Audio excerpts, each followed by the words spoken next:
Tout le monde pensait que j'étais là pour voler le marié. La mariée, Chloé, avait même posté une story le matin même « Gardez vos mecs, la briseuse de couple est de la partie ». Elle pensait que j'étais jalouse, que je voulais ruiner son jour J. Elle avait raison sur un point, je voulais ruiner son jour, mais pas en couchant avec son futur mari. J'étais là pour aider sa propre mère à disparaître avec la parure de diamant de la famille. Le mariage du siècle.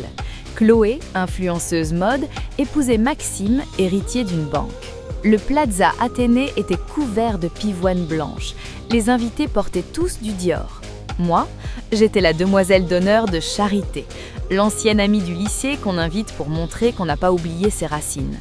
Mais ce que personne ne savait, c'est que la mère de Chloé, Isabelle, m'avait contactée 3 mois plus tôt.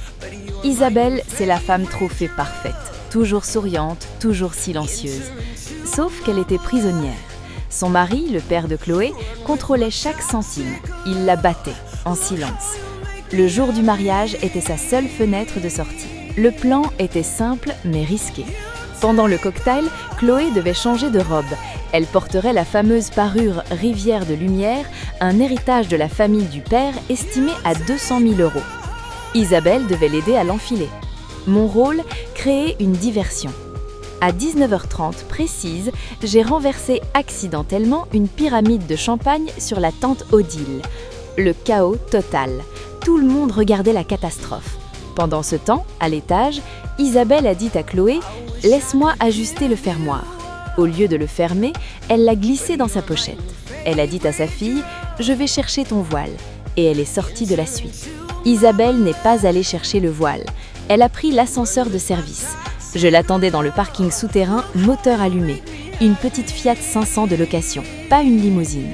Elle a sauté dans la voiture. Elle tremblait, mais elle souriait. Elle a ouvert sa pochette. Les diamants brillaient sous les néons du parking. C'est le prix de ma liberté, elle a dit. On a foncé vers la gare de Lyon.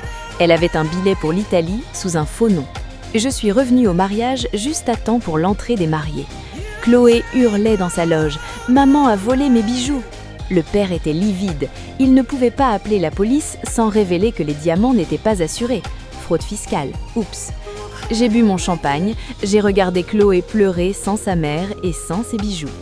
J'ai reçu un SMS d'Isabelle à minuit. « Je suis à Milan.